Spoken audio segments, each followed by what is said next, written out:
Señores, en la fecha, siendo 10 de septiembre del 2014, presentes en la sala de audiencia número 4, Junta Penal de Milagro, en la ciudad de Trujillo, se encuentra presente el primer juzgado penal colegiado de la ciudad de Trujillo, integrado por los jueces presentes en esta audiencia, César Ortiz Motacero, Javier Salazar Flores y Carlos Gutiérrez, quien habla, con la finalidad de continuar el juzgamiento en el proceso 3881 del año 2013, cuaderno de debate 38. Juzgamiento que sigue con el acusado Ángel Joel Zabaleta Carrasco, se le atribuye ser presunto autor delito de robo agravado en agravio de notaría Corcuera y otros. Señor secretario, las partes procesales que han ocurrido. Buenos días, señores miembros del colegiado. Buenos días a la abogada de defensa y a todos los presentes. Por el Ministerio Público, Juan Alexander Guamán Rojas, fiscal adjunto de la segunda corporativa de Trujillo. Buenos días, por el señor acusado, letrado Wilder Peatino, y demás datos sobre el Su nombre. Buenos días, mi nombre es Ángel Joel Zabaleta Carrasco. Ya. Para la presente sesión de audiencia, los alegatos de clausura. ¿Conforme? Sí. Ya. Puede iniciar, señor fiscal, sus alegatos finales. Correcto, señor juez. Al inicio de este juicio, la Fiscalía se comprometió en generar la certeza necesaria en los juzgadores a fin de acreditar el delito de robo agravado que se le imputaba a Ángel Joel Zabaleta Carrasco en calidad de coautor.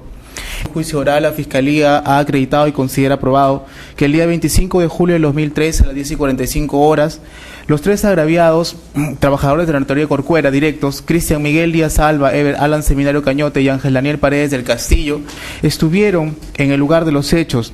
Ellos fueron víctimas de la sustracción mediante violencia y amenaza de la suma de 4.472 nuevos soles, así como de 2 celulares Samsung Galaxy 942302-477, valorizado en 1.500 nuevos soles, y un celular Samsung Galaxy Mini color plomo, numeral 191906 de la empresa Movistar, valorizado en 600 nuevos soles. Ello la Fiscalía ha aprobado mediante lo siguiente. Del examen de Cristian Miguel Díaz Alba, que es un testigo y a la vez agraviado, se ha verificado que como trabajador de la notaría Corcuera, estuvo previamente en los registros públicos, haciendo cancelaciones de diversos títulos, para lo cual tenía dinero y hizo y efectivizó pagos, tal cual se generaron y se comprobaron con los vouchers de pago del día 25 de julio de 2013 a las 10 horas aproximadamente. Este señor fue recogido por sus compañeros Alan Seminario y Daniel Paredes, quienes decidieron regresar desde la notaría Corcuera hasta, desde registros públicos hasta la notaría Corcuera, tomando para ello la avenida América Sur, siendo que a la altura del grifo Primax que se encuentra en esta avenida, un vehículo los atravesó e hizo que ellos frenaran bruscamente.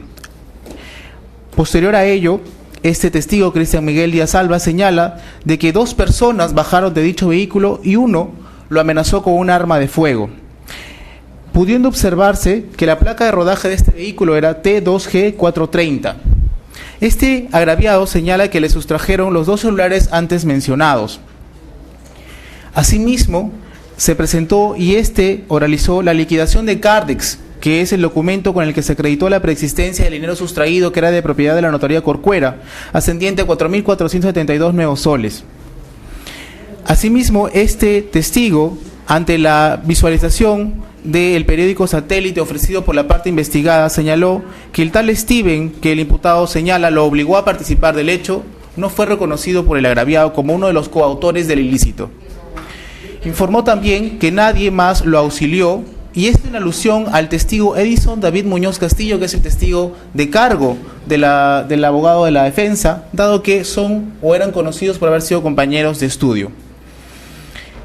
También se ha acreditado que el evento no ocurrió exactamente a la altura del grifo Primax, sino un poco más allá en el mismo pasaje, versión que ha sido acreditada en forma coherente por ambos o por los 3 testigos agraviados.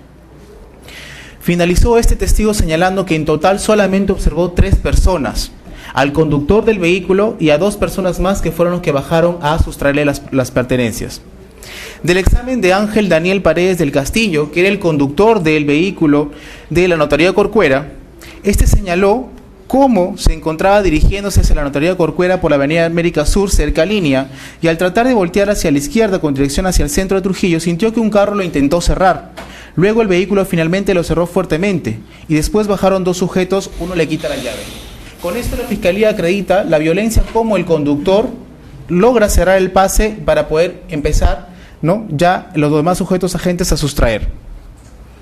Este conductor ha afirmado que su intención nunca fue voltear, Por lo tanto, no hubo una voluntad de él respecto a dirigir su conducta a estacionarse voluntariamente en un pasaje para esperar ser robado, sino que fue obligado por un cierre intempestivo del vehículo del acusado. El testigo Eber Alan Semirario Cañote, que también es trabajador de la notaría Corcuera, ha señalado que en el pasaje donde ocurrieron los hechos estaban estacionados pasando el grifo, que visualizó el vehículo de los asaltantes a una sola persona como el conductor, que hubo en total solamente 3 personas, 2 bajaron y 1 conducía el vehículo.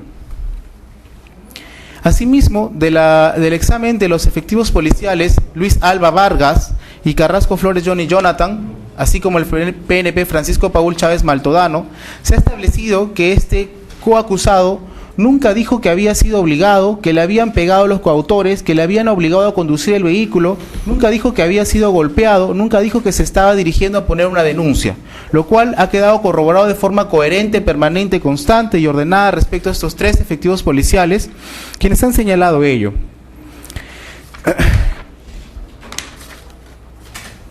El efectivo Francisco Paul Chávez Baltodano señaló que la placa de rodaje T2G430, ¿verdad?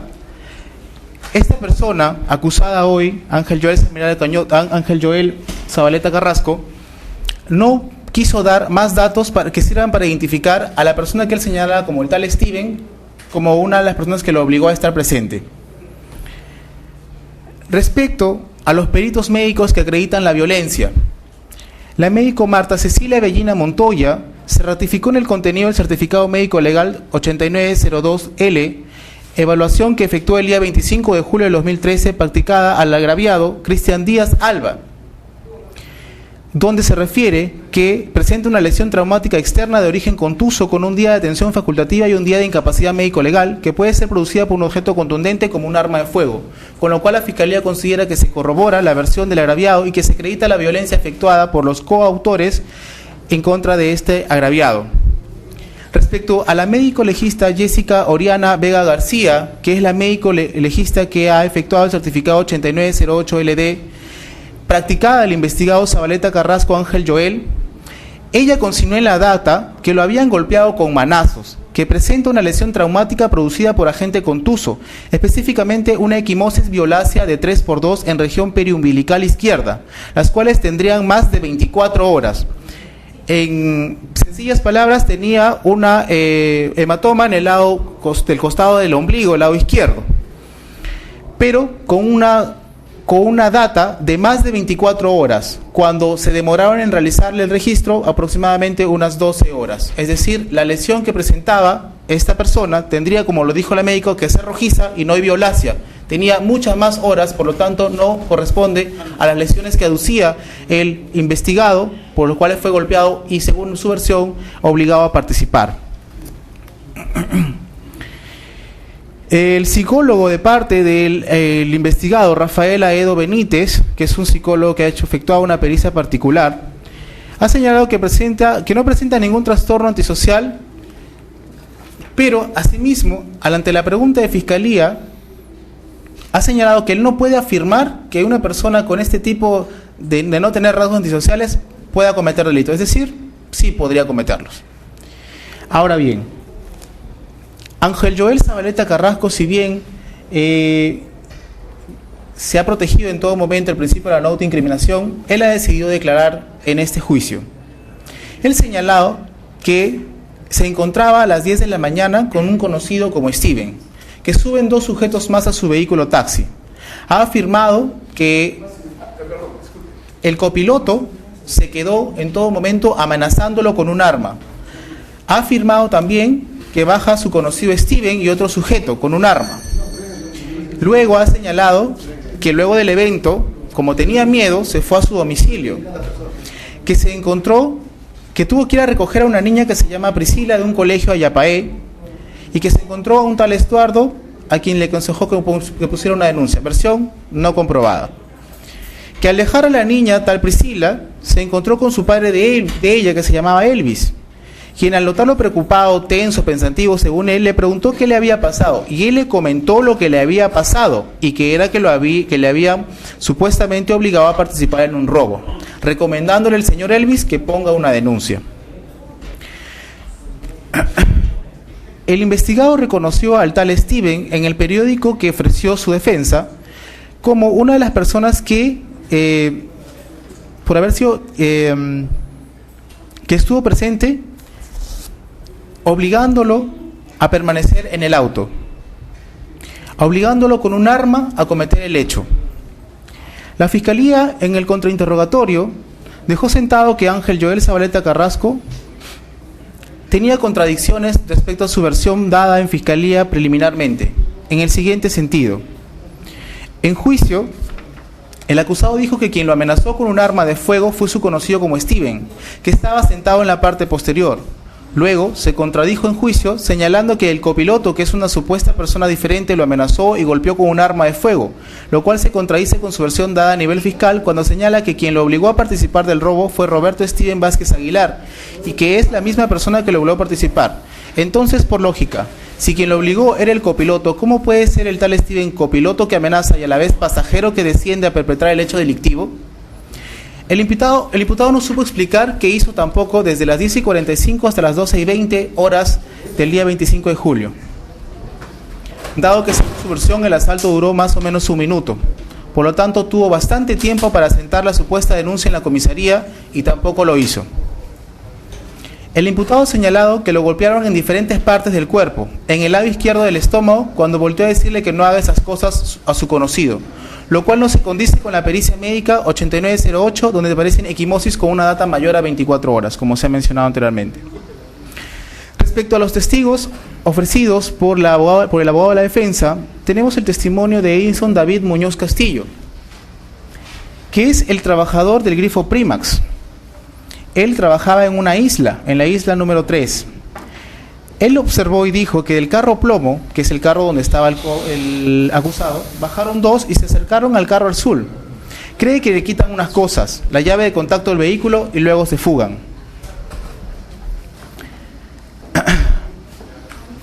De las fotografías del periódico puestas a la vista para reconocimiento, que es el periódico que contiene supuestamente la imagen del tal Steven, que lo obligó al imputado a permanecer sentado, él dijo que no lo podía reconocer. Nuevamente la Fiscalía dejó sentadas las contradicciones que desvirtúan el testimonio de este testigo en juicio. La primera contradicción es que en juicio dijo que bajaron dos y se quedaron dos en el carro plomo, piloto más copiloto que amenaza. En su declaración previa en Fiscalía, en la pregunta 3, dijo que dentro del carro plomo habían 3 personas y luego dijo que bajaron 2. ¿Cómo explica entonces, si eran 3 y bajaron 2, dónde está el tercer sujeto copiloto que golpeaba al piloto? No tuvo respuesta, pero afirmó que era su firma la consignada en la declaración previa ante Fiscalía. La Fiscalía dejó constancia que entre Edison Muñoz Castillo, dijo en juicio que entre él como testigo y el vehículo plomo de los asaltantes no había ninguna persona más.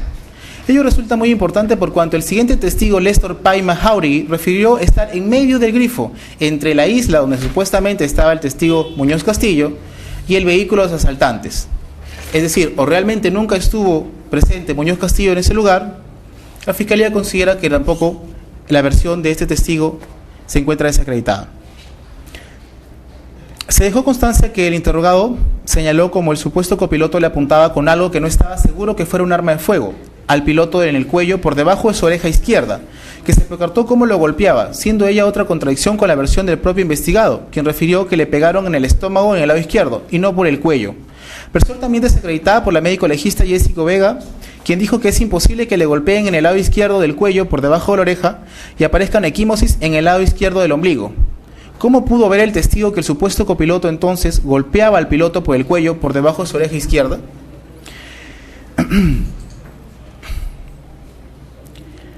Al ponerle la ficha RENIEC del acusado a este testigo, no pudo reconocerlo como el piloto del carro plomo, que es donde supuestamente bajaron los sujetos agentes, y que es la persona que vio cómo golpeaban por cuanto ésta estaba de perfil. Refiere asimismo este testigo que no auxilió a los agraviados por temor, que si salía de su isla donde podía pasar algo, que tampoco llamó a la policía, pero dice que conocía a uno de los agraviados. Entonces, ¿cómo no auxiliar a una persona que ha sido su compañero de colegio, por lo menos por humanidad, cuando ya no hay riesgo contra su vida? ¿Y cómo sí arriesgar la vida para ver un hecho delictivo en beneficio de un acusado? El otro testigo de la defensa, Lester Paima Jauregui, señala que observó cómo ingresaron en forma violenta dos vehículos frente al grifo, uno frente al otro. Refirió que se quedó paralizado frente al automóvil observando a un chofer y un copiloto. Ve que había una cuestión de amenaza o extorsión al chofer porque escuchó gritos, insultos para que el chofer se mantenga inmóvil y quieto. Refiere que los vehículos se encontraban muy cerca de él, a 3 o 4 metros.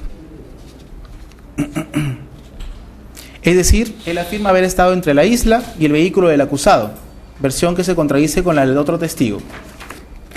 La Fiscalía nuevamente dejó sentado que los agraviados se estacionaron bruscamente, que frenaron rápido, que sí estuvieron a punto de chocarse, según la versión de este testigo. La primera contradicción: el testigo mencionó que el que bajó con el arma de fuego era el que está en la foto del periódico, el tal Steven, y que vestía polo a rayas y casaca. Sin embargo, en la declaración ampliatoria previa del imputado, este mencionó que quien lo obligó a participar del evento delictivo se llama Roberto Steven Vázquez Aguilar, y que es el que viste polo a rayas. Entonces, por ende, según su primera declaración, el tal Steven, que era su amigo, es el mismo Roberto Steven Vázquez Aguilar, pero en su primera declaración dijo que se sentó en la parte de atrás del carro y que éste bajó con el otro sujeto a asaltar a los agraviados. Y en su declaración ampliatoria dice que el tal Steven es el que se mantuvo amenazándolo. ¿Cómo explicamos entonces que el testigo Lester Paima haya visto bajar al sujeto de polo a rayas, reconocido en juicio como uno de los coautores del robo agravado, y este a la vez sea el que obliga a mantenerse sentado al piloto y no descender, según la versión del imputado? También refirió que no auxilió a los agraviados por temor, pero sí oportunamente observó cómo el acusado era amenazado. Incluso refiere que hasta escuchó amenazas, tan cerca estaba sin tener el temor razonable al ver una persona con arma de fuego asaltando a otras, y que por máximas de la experiencia e instinto de supervivencia trataríamos de correr o protegernos. ¿Cómo tuvo tiempo de escuchar amenazas y no de protegerse a sí mismo? Otro de los testigos, Elvis Benítez Castillo, ofrecido por la defensa y admitido en juicio, es el padre de la tal menor Priscila. Este señor ha referido de que el acusado le hacía movilidad a su hija. Refería que con el señor Zabaleta Carrasco su contrato solo era verbal, mas no formal, que nunca le ha emitido recibo por honorarios ni ha firmado contrato alguno. Asimismo, este testigo ha informado en juicio que lo que le dijo el señor acusado fue que había sido víctima de un hurto, mas no que lo habían obligado a participar de un robo. Es decir, nunca le mencionó que había sido obligado, amenazado, y que ese era el supuesto motivo de su nerviosismo. Las documentales que han sido ofrecidas han sido debidamente ingresadas por cada uno de los órganos de prueba, por lo cual la Fiscalía considera que este hecho sí es subsumible dentro del delito de robo agravado, prescrito en el artículo 189, en los incisos 3 a mano armada y 4 con el concurso de 2 o más personas. La Fiscalía considera que el rol que cumplió Zabaleta Carrasco no fue el de un simple taxista, fue el de un conductor de un vehículo que trasladó a los coautores, que siguió a los agraviados desde la notaría Corcuera en la modalidad que es conocida como marcas, que cerró el paso de manera voluntaria, que codominó el hecho con los demás coautores no identificados, que esperó a los coautores a que ellos terminaran de sustraer con violencia los objetos materia del delito y luego se dio a la fuga con ellos. Ese fue su rol, esa fue su participación. Por ello el resultado en conjunto le es atribuible a él como coautor. Los efectivos Carrasco Flores, Johnny Jonathan y Luis Alba Vargas han afirmado que el acusado, cuando fue intervenido, se reunió junto con su coautor Steven el día anterior a repartirse roles dentro del plan criminal, así como que acudieron a su casa a repartirse los bienes sustraídos. La Fiscalía, al tomar en cuenta la tesis de el abogado de la defensa respecto al miedo insuperable que habría sufrido el coacusado Zabaleta Carrasco, refiere que esta situación no se presenta. No se ha presentado ni se ha acreditado que exista ninguna de las fases aceptadas por la doctrina del miedo.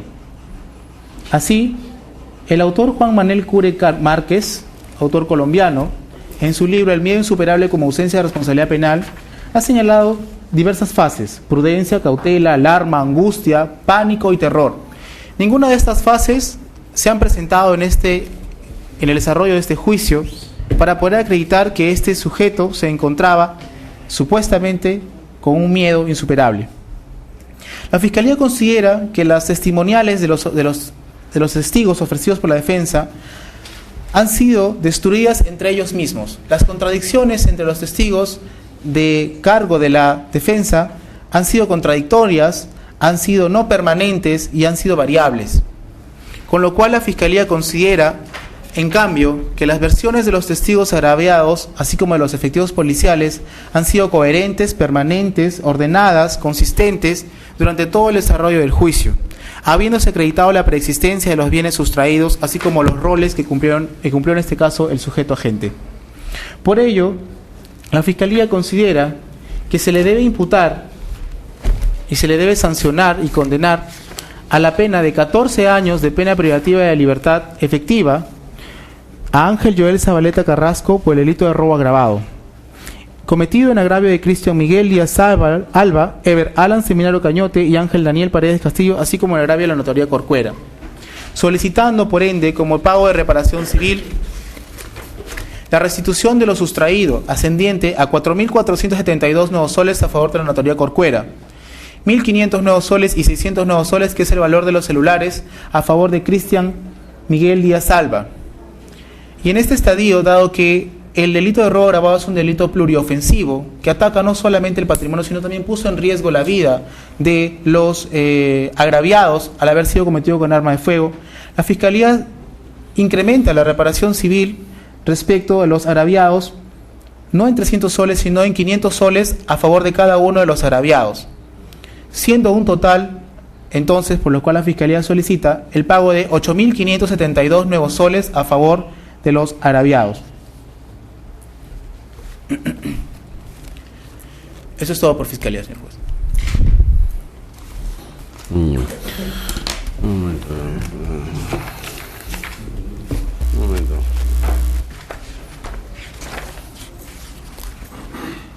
Entonces, precise respecto al agraviado Paredes, ¿cuánto es la reparación civil respecto a él?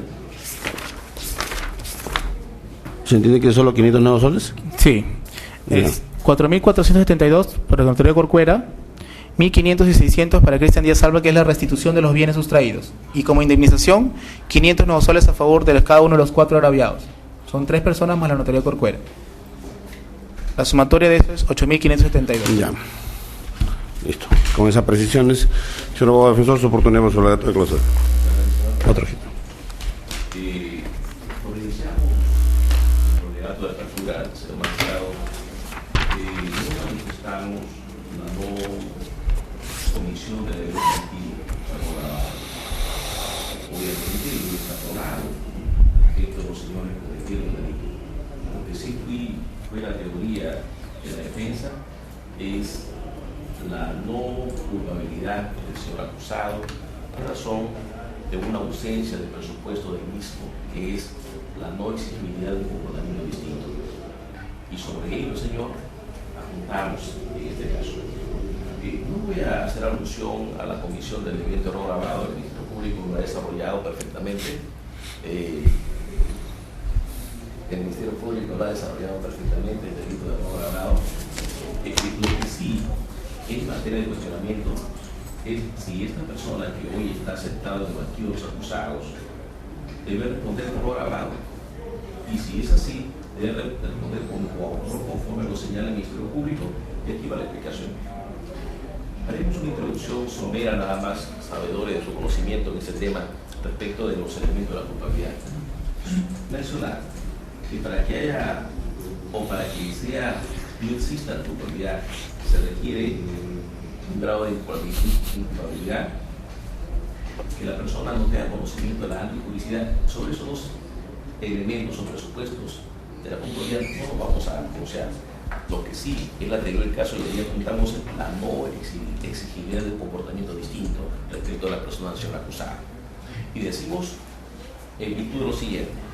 Vamos a ver, es obvio que el derecho penal, señores magistrados, obliga a las personas a adaptar su comportamiento, las normas que son un poco difíciles, pero no imposible el comportamiento. Sin embargo, el derecho penal también te da eximentes, te dice que es posible que tú puedas lesionar un bien jurídico, es posible que tú vayas en contra de la norma, es posible que tú afectes un bien jurídico cuando se pone en riesgo bienes de valor supremo como es la vida, como es la integridad física, como es la libertad. Obviamente que para que ello ocurra tiene que darse circunstancias en momentos distintos.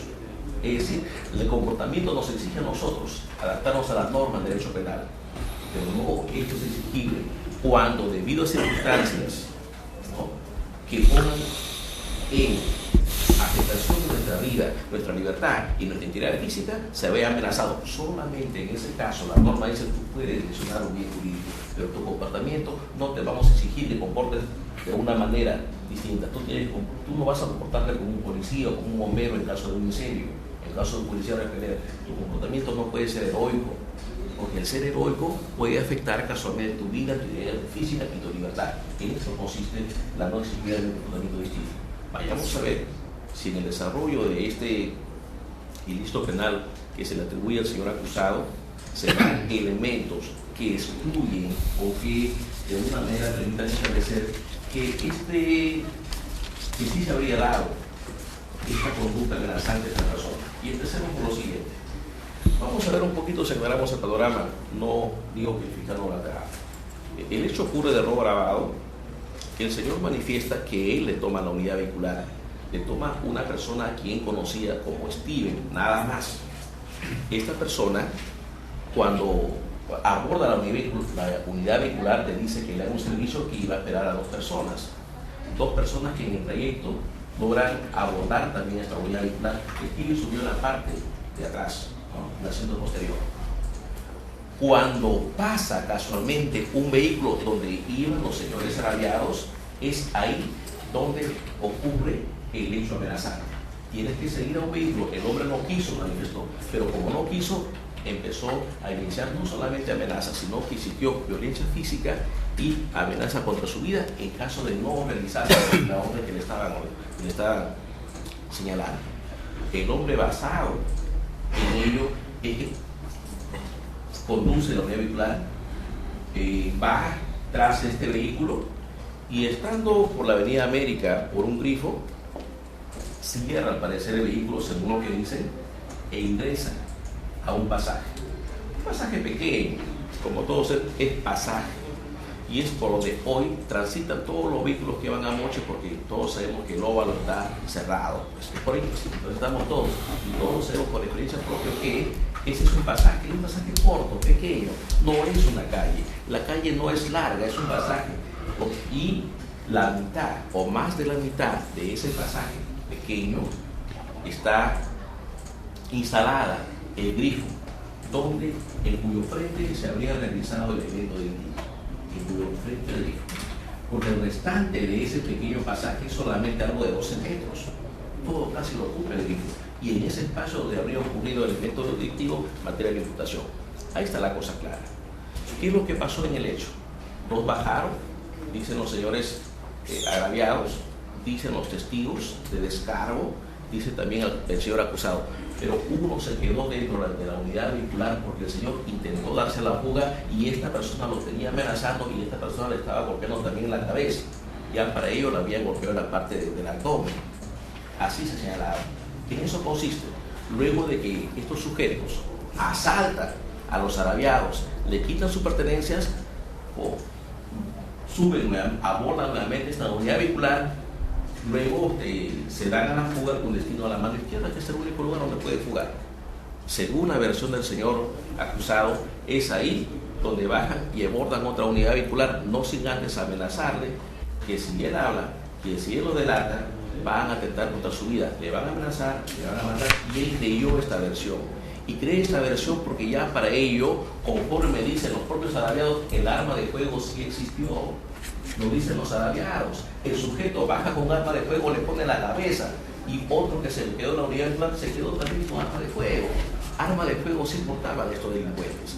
En eso consiste el asunto. Ahora, habríamos que establecer si ¿qué se esperaba del señor acusado? ¿Se esperaba que deje de la unidad vehicular? ¿Se esperaba que se baje y se vaya corriendo? ¿Se esperaba que no haga caso? No lo hubiésemos tenido acá presente. Y hoy la familia no estuviera en esta audiencia, no estuviera en el cementerio, porque esto lo hubiese matado. Es su vida, es su integridad física la que se puso en riesgo. Si no hacía ello, pues lo ocasionaba la muerte. Y eso es lo que todos sabemos lo que ocurre.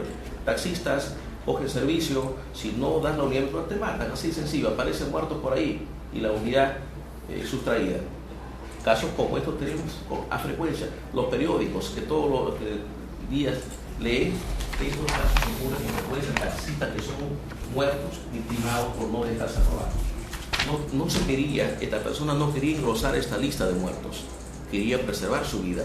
Y esta preservación de la vida es que le hace realizar una conducta distinta, una conducta para salvaguardar su vida, pero con una conducta que el código, que el derecho penal permite realizar, lesionar otros bienes jurídicos para salvar tu vida. En eso consiste la cosa. Ahora, vayamos a demostrar con los elementos de probatorio que se han dado en este juicio, si tenemos elementos de convicción para poder establecer si hay esta persona, hay elementos que establezcan esa amenaza o ese miedo a realizar a la persona. Y empecemos por uno. Empezamos por los testigos de cargo. El testigo de cargo son 3 testigos, pero obviamente el Ministerio Público ha abordado y ha manifestado solamente una parte que le favorece, y me parece muy bien, ¿no? Su tesis, pero no ha manifestado la amplitud de la declaración de los testigos. Y aquí vamos a ver. Los señores Cristian Miguel Díaz Alba, y ahí también voy a coger la misma versión, la máxima de la experiencia que nos sale el Ministerio Público, señala lo siguiente, ¿no? Ellos estuvieron en la unidad posterior, los delincuentes 2 se bajaron, uno con arma de fuego, uno con un cuchillo, y les pusieron a ellos, y a uno le golpearon, a Díaz Alba casualmente. Esto sí es cierto, lo manifiesta, o sea, el arma de fuego sí existió, el cuchillo sí existió, y la violencia sí existió. Para empezar, la pregunta es, ¿esta persona tuvo la oportunidad de mirar cuántos se quedaron en el vehículo cuando detuvieron los delincuentes? Y vamos a ver acá qué es lo que dice el señor a nivel de juicio. Estaba con la cabeza abajo. Esa versión lo ha dado el propio testigo en el juicio. Estaba con la cabeza abajo, porque estaba revisando documentos. Esta era la persona que tenía los documentos en su maletín, que tenía el dinero. Y esta persona venía hablando por teléfono y estaba revisando los documentos. Cuando ocurrió eso, viene el delincuente y le pone el arma de fuego en la cabeza y le obliga a quedarse con la cabeza abajo. No pudo mirar más allá y solamente miró cuando el vehículo se fue. ¿Y qué es lo que apreció? Apreció ver solamente la placa de la unidad vehicular y un sticker. Esto es cierto.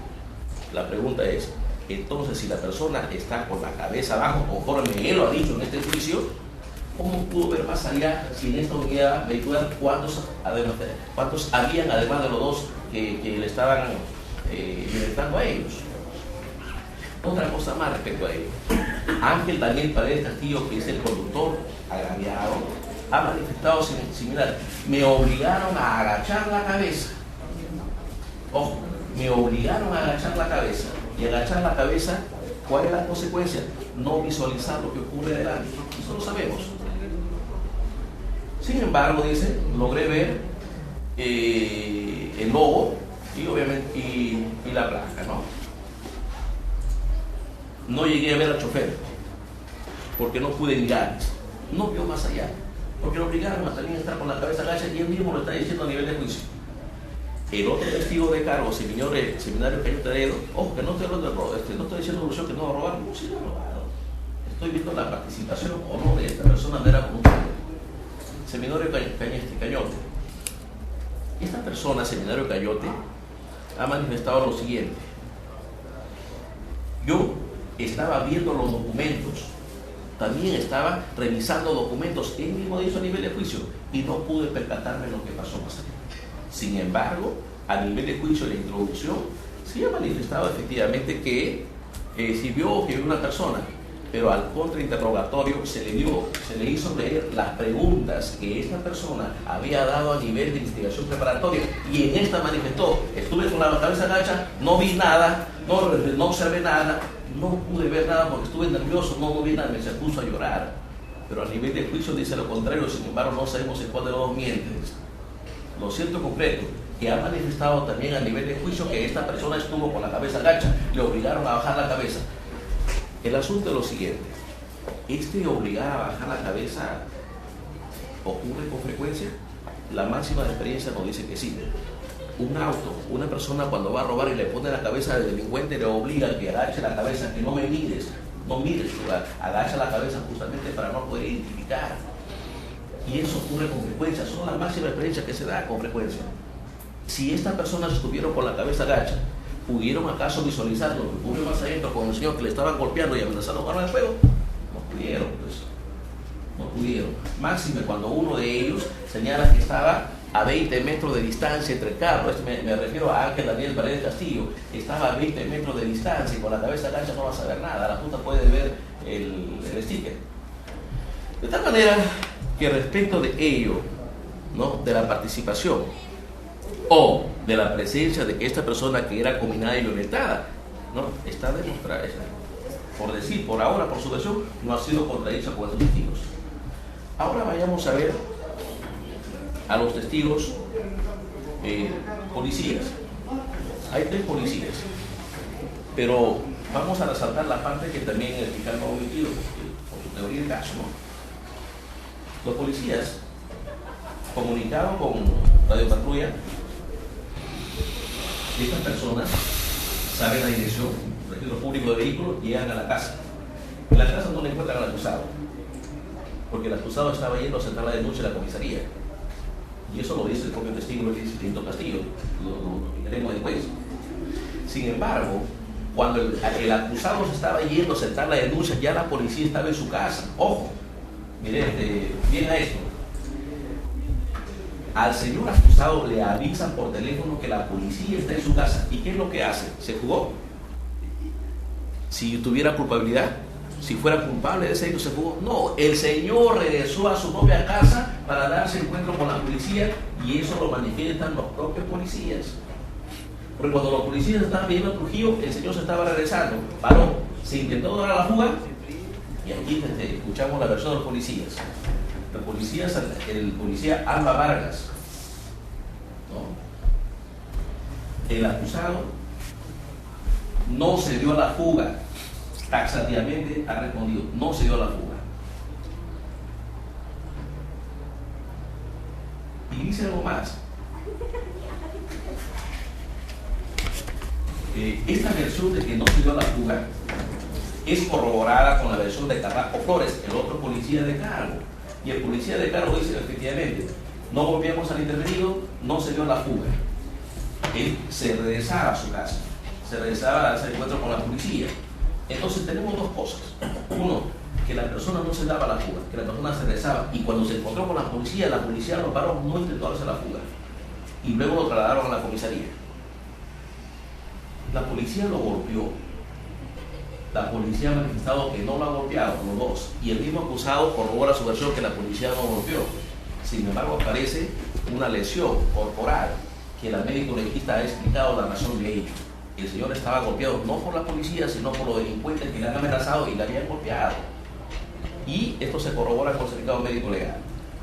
Entonces, pero algo muy importante que dijo la policía es que el carro que interviene, que es el mismo vehículo que habría participado, la placa estaba idéntica, no había borrones, no había signos de que hubiese sido adulterada. Y el sticker de Mall Service, que estaba en las 2 puertas de manera grande, también estaban ahí, no habían sido alteradas. Casualmente esta placa, estos stickers, señalan los propios agraviados. Y la regla de experiencia nos dice que cuando van a robar, ¿acaso no cambien la placa? ¿Quién en su sano juicio, si va a robar a un delincuente, acaso no cambia la placa? Si va a robar a un delincuente, acaso no borra todo aquello que le sea notorio e identificable para poder generar impunidad? ¿Cómo es posible que una persona que si ha cometido ese delito no haya por lo menos evitado que borren ese número? Eso no ocurre. Lo que ocurre con frecuencia es que el que va a robar trata de anular todo, trata de cambiar con la finalidad que se equivoque, y eso no ocurrió en el acusado casualmente porque él no quería participar, porque él estaba siendo obligado. Esta es la cosa clara. El señor, el fiscal ha manifestado que le llevó a la casa, ¿no? Los policías le llevaron y que ahí manifestaron que se reunieron con delincuentes, pero eso no está probado. No está probado. Y además, en el acta de intervención policial, la policía no consigna de ello. La policía solamente consigna que esta persona fue intervenido y que efectivamente manifestó que fue obligado a montar a Steven. Y eso concentró en el acta de intervención que ha sido ofrecido oralizado. Y nos quedamos con el último policía, Paul Chávez. Este policía no intervino, pero dijo lo siguiente: cuando el señor declara a nivel preliminar, este le manifestó que había sido violentado por Steven. Sí, él lo dijo. Y cuando la policía le llevó a esta persona, en ningún momento la policía dijo que no había participado. Y eso está tasativamente en su declaración a nivel de juicio. Otra cosa importante, que este policía, Paul Chávez, concurrió a verificar el domicilio de la persona para ver si en esta casa encontraban cosas, ¿no?, de procedencia ilícita, si hubiesen encontrado los celulares, el dinero que habían sustraído. No encontraron nada de dinero, ni cartas, ni documentos, no encontraron nada en la casa, ni en su vehículo, ni en la intervención personal, ni en su casa, no encontraron nada. ¿Cómo podemos acreditar de que esta persona haya participado? Porque si ha participado, le dieron su cuota, le dieron su parte, y no recibió nada porque no encuentran ningún documento. Esa es la cosa clara y concreta. Ahora vayamos, señor, ya tenemos la versión del acusado, se va corroborando, y ahora tenemos los testigos del cargo. Hay dos personas que el Ministerio Público ha señalado, Muñoz Castillo y Lester Paima. Son personas que no han sido cuestionadas. Son personas trabajadores del lugar donde ocurrió el hecho, y esto ha sido corroborado por el Ministerio Público, por eso no lo cuestionan. Son personas que trabajan, son trabajadores del grifo. Estas dos personas trabajan ahí, y en el grifo, al frente donde ocurrió este hecho, ellos han logrado visualizar, porque ahí no hay ninguna pared que te pueda limitar, y estaba cerca. El señor Muñoz Castillo estaba en la estación 3. La estación 3 está más cerca a la avenida o al pasaje. Él pudo visualizar todo, y él manifestó que efectivamente cómo ocurrió el hecho, cómo bajaron los delincuentes y cómo lo amenazaban al señor. Lo ha manifestado Muñoz Castillo. El señor Lester Paima, que también es trabajador y no ha sido objetado en su trabajo, ha manifestado que también estuvo ahí, que vio lo que ocurrió en el evento delictivo, que vio los insultos, los gritos que realizaba el señor chofer y le hacía a él las mentadas de madre, las amenazas y los gritos que el señor conseguía. El señor Lester Paima lo vio porque también estuvo cerca, porque los carros estacionados fueron frente al grifo, no fueron a la esquina del grifo de una calle tan pequeña. Es decir, tenemos una cosa clara, que la versión del testigo está siendo corroborado con todos, la versión del acusado está siendo corroborado con todos los testigos presenciales del lugar y que no han sido objetados para nada, y que han manifestado cómo esta persona a bordo de la unidad visual han sido amenazados y han sido violentados. Pero hay algo más, ¿no? Hay la persona de Elvis Benito Castillo. ¿Quién es Elvis Benito Castillo? Es el papá de la menor Priscila, donde el acusado realiza todos los días movilidad escolar, de Moche hacia Trujillo, el bosque, y de ahí a su casa. Ese día, el señor, cuando después de este evento delictivo sintió el miedo, fue a su casa, que es lo que haría toda persona con temor. Y luego de ello, tuvo la obligación de ir a traer a su servicio escolar. Lo llevó a su casa, es decir, de Bosque hacia Moche, y en Moche se encontró con su padre, quien le pagó el servicio del día. Y ahí le encontró preocupado, y ahí le encontró distinto a los demás días. Y dijo: ¿qué es lo que tienes? Me han robado, dijo. Y eso ha declarado también el señor a nivel de juicio. Ya tenemos otra opción. Es mejor que vayas a la comisaría a sentar tu denuncia. Y por esa razón el señor concurrió a la comisaría a sentar su denuncia. Y no lo hizo antes porque tenía temeroso, señor. Lo que hemos sufrido un evento delictivo, yo lo he sufrido un evento delictivo, es bien difícil. Cuando te amenazan o ocurre un evento delictivo, no tienes otra cosa que preocuparte de ti mismo y de tu familia. Eso es lo más importante. La denuncia policial viene después cuando te pasa el miedo. Cuando tienes un arma de fuego en la cabeza por lo que te golpean, lo que tienes es el temor y ir a tu familia a estar con ellos un momento, a que te pase por lo menos eso. Por eso no concurrió a denunciar, y por eso estaba yendo, después de que le aconsejó el señor Elio Benito Castillo, concurrió a la denuncia, que no llegó a plasmar, porque la policía digamos, fue a su casa y él fue al encuentro a la policía, y ahí ocurrió todo eso. Ahora, señor, vayamos a ver otra cosa para no extenderla demasiado. La versión de testigo, entonces, está probado por los testigos presentes en directos, que son Muñoz Castillo y Lester Paima. Está probado de alguna manera por los propios testigos de descargo, los propios agraviados que dicen que estuvieron con la cabeza agacha y no pudieron vernos. Está probado, señor, con los testigos indirectos, que son los policías, porque los policías dicen que él no se dio a la fuga, no se quiso dar a la fuga. Y está probado porque lo mismo, el acta de registro vehicular señala que no ha habido ninguna modificadora ni de la placa del vehículo ni del sticker de declaración de ser Mercedes. Está probado. En el acta de intervención no se le encuentra el arma, no se le encuentra el arma blanca, no se le encuentra dinero, no se le encuentra objetos de la sustracción. En el acta de registro vehicular tampoco se le encuentra objetos de procedencia ilícita que hayan pertenecido a los señores agraviados. En el acta de registro vehicular, además, las placas y el sticker no han sido manipulados ni adulterados.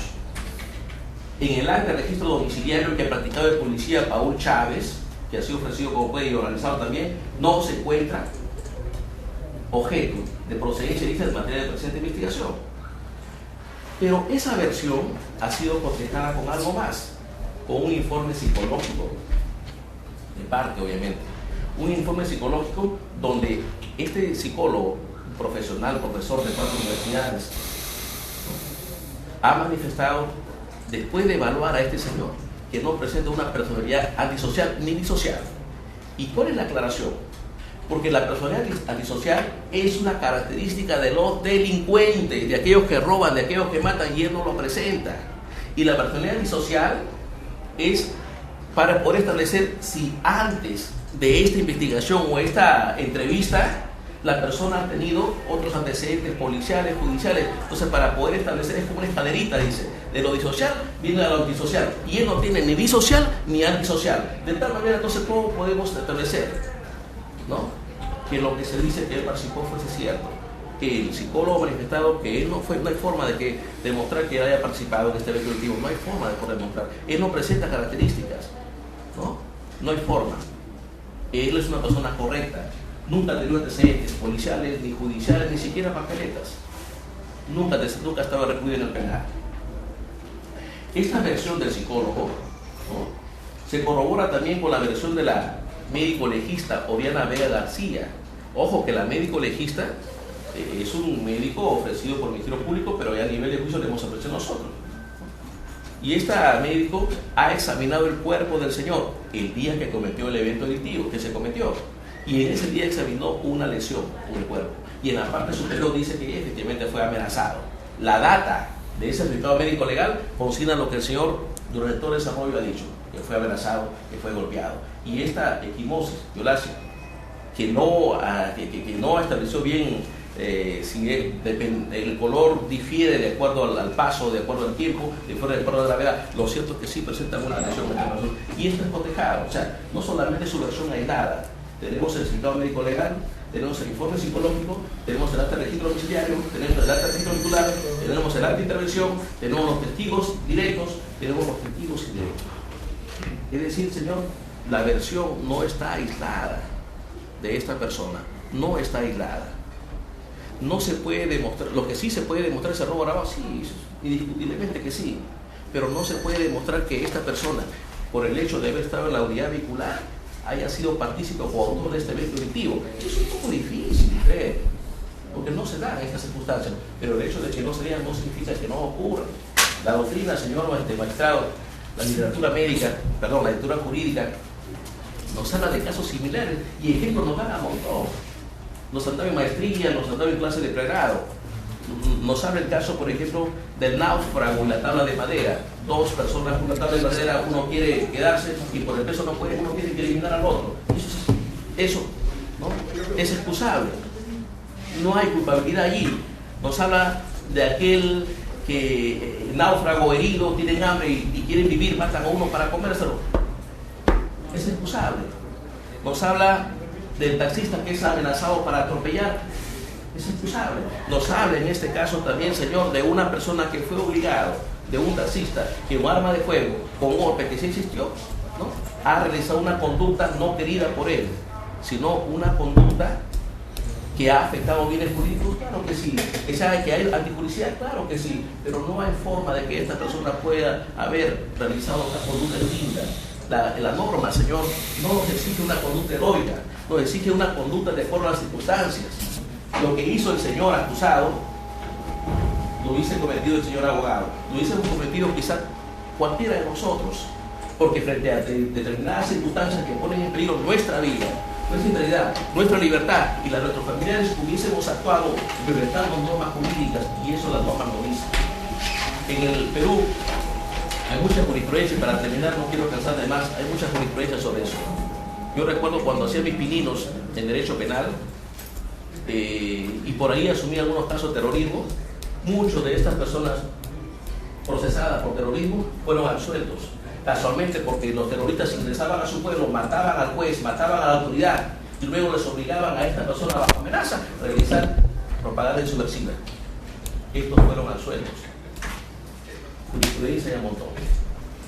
Razones por las cuales, Señor, habiéndose realizado una conducta esperada por una persona frente a otra de determinadas circunstancias, consideramos que se encuentra vigente la no exigibilidad de una conducta distinta, presupuesto de la culpabilidad. Esto, para terminar, esto lo hago en un minuto, esto es propio, Señor, también del artículo 20, inciso 5, cuando nos habla de un estado de necesidad exculpante, y que este estado de necesidad exculpante requiere dos presupuestos: el peligro actual, que se dio en este caso, un peligro actual con arma de fuego, que amenaza su vida, que fue golpeado, y un peligro no evitable de otro modo. No hay otra forma de que la persona no participe en este evento delictivo en contra de su voluntad, porque de hacerlo estaríamos hoy, no trayendo acá, estaría en calidad de agraviado del Señor, o de víctima toda vez que se había regado su vida. Razones por las cuales, Señor, la defensa solicita se sirva absolver de la acusación fiscal al señor acusado en razón de lo que ya hemos fundamentado.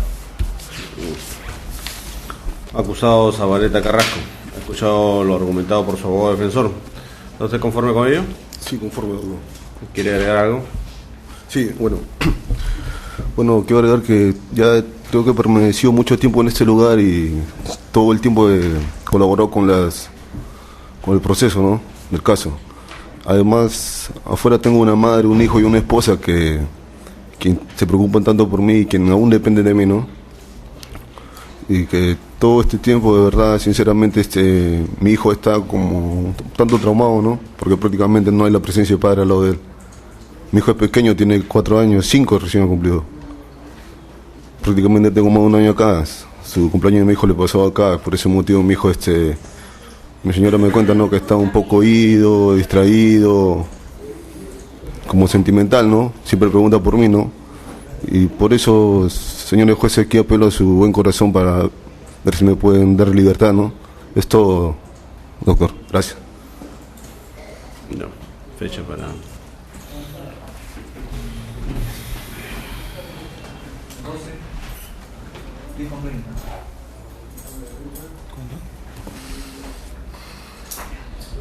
Ya. Señores, este juzgado pasa a deliberar y votar la causa y hacer conocer la decisión que se adoptará. Ello ocurrirá y se dará a conocer el día 12 de septiembre del presente año a las 10 de la mañana con 30 minutos en esta sala de audiencia. Quedan notificados.